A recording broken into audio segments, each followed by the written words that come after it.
Hello everyone, this is Akshita and welcome back to my channel. In this video, we are going to discuss chapter The Rat Trap of Flamingo English Class 12th.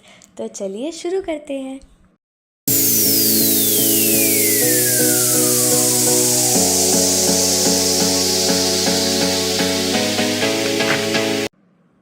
तो ये story start होती है एक rat trap seller से, जो कि यहाँ पर पेडलर के नाम से जाना जा रहा है.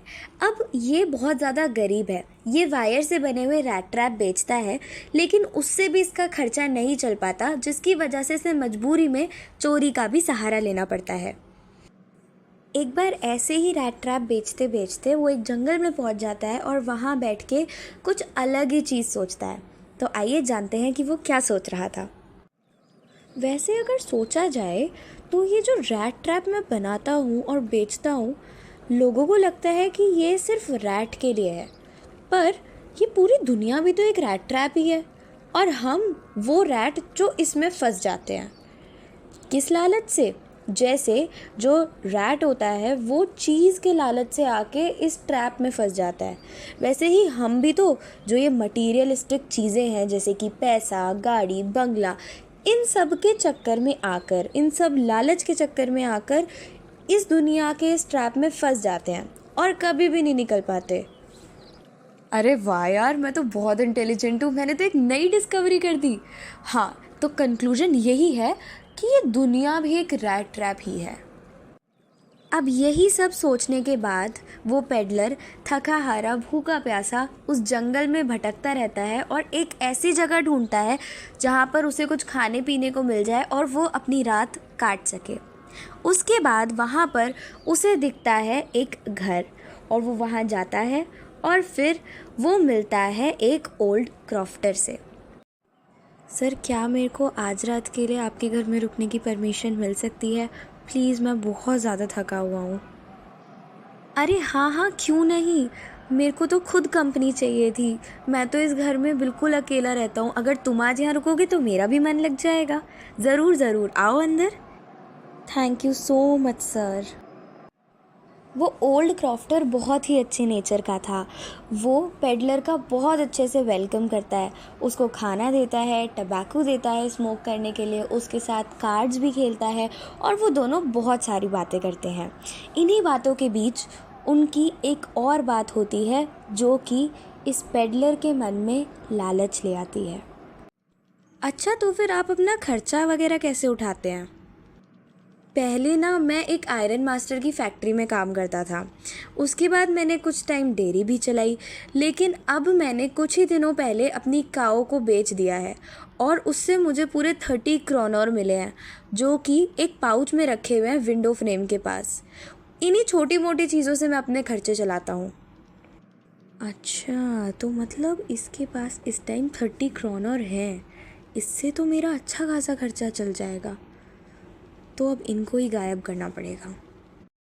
अब उन्हीं 30 क्रोनर के लालच में वो जो पेडलर है वो सुबह सुबह उन पैसों को चोरी करके वहाँ से भाग जाता है. फिर वो पूरे जंगल में भागता रहता है कि उसको कोई पकड़ ना ले. लेकिन शाम हो जाती है और वो ये रियलाइज़ करता है कि वो उस जंगल में खो चुका है और जहाँ से उसने सुबह शुरू किया था भागना, वो वहीं पर ही वापस आ गया है. अब वो बहुत परेशान हो जाता है. फिर घूमते घूमते उसको दिखती है एक फैक्ट्री और वो वहाँ पर जाके चुपचाप से लेट जाता है और सोचता है कि मैं यहाँ पे रात को अपना सो जाता हूँ और फिर कल देखते हैं क्या करना है. इतने में ही उस फैक्ट्री का जो हेड होता है आयरन मास्टर, वो वहाँ पर आ जाता है और जैसे ही वो उसको देखता है उसे लगता है कि वो उसका कॉमरेड है, जो कि उसको बहुत साल पहले उसके साथ था. और वो ये सोच के उसको बोलने लग जाता है कि वो उसके साथ उसके घर चले. लेकिन पेडलर ऑलरेडी पहले से डरा हुआ होता है क्योंकि उसने चोरी की हुई होती है, तो वो मना करता रहता है. आयरन मास्टर उसको बहुत बोलता है कि मेरे साथ चलो, लेकिन वो नहीं चलता.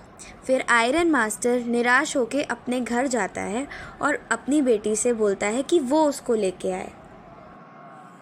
फिर उस आयरन मास्टर की बेटी एडला वहाँ पर जाती है और पेडलर से बात करती है और उसको समझाती है कि वो उनके साथ वहाँ पर रहें और वहाँ पर आराम से क्रिसमस सेलिब्रेट करें. वो दोनों उसका बहुत अच्छे से वेलकम करते हैं, उसको अच्छे से खाना खिलाते हैं, लेकिन जब वो उसको अच्छे से ड्रेसअप करते हैं, अच्छे से कपड़े पहनाते हैं, तो जो वो आयरन मास्टर होता है वो पहचान लेता है कि ये तो उसका वो पुराना फ्रेंड कॉमरेड है ही नहीं। अब उस आयरन मास्टर को लगता है कि ये तो बहुत बड़ा फ्रॉड है और उसको वो घर से बाहर निकालने लग जाता है। लेकिन फिर एडला समझाती है, एडला वो यहाँ नहीं रुक सकता, उसने हमारे साथ फ्रॉड किया है, वो है ही नहीं जिसे हम समझ रहे थे, वो हमारे घर में कैसे रह सकता है। और मुझे तो समझ नहीं आ रहा कि तुम क्यों उसे रोकना चाहती हो यहाँ पे। उसे जाने दो, वो फ्रॉड है, वो नहीं रह सकता है यहाँ पे।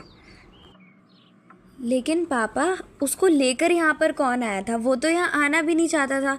हम उसे लेके आए और हमने उसे वेलकम किया है, और वो हमारा मेहमान है, तो हम उसको ऐसे ट्रीट नहीं कर सकते।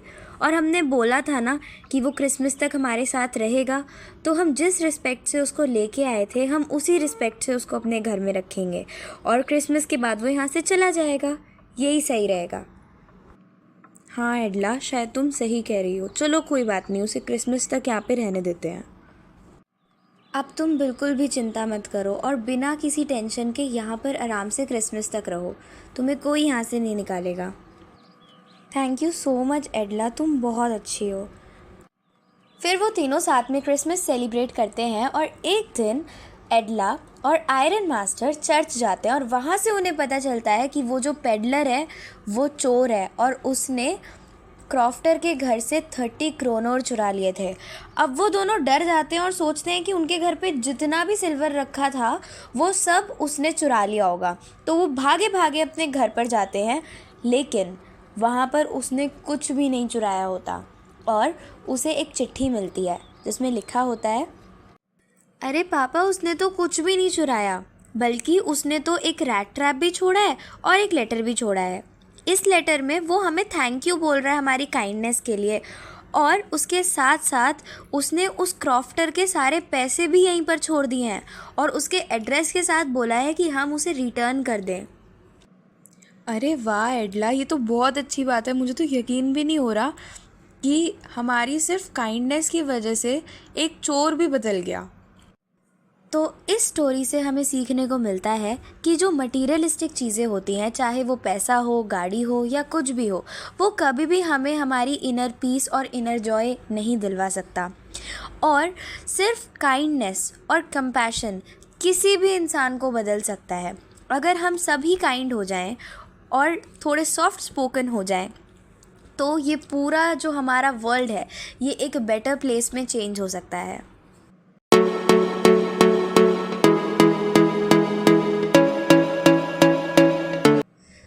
ये चैप्टर ख़त्म होता है यहीं पर। That's all from my side. I hope आपको मेरी वीडियो अच्छी लगी होगी। अगर कोई और चैप्टर भी आपको इसी एनिमेटेड फॉर्म में चाहिए, then do let me know in the comment section. And that's all from my side. Thanks for watching.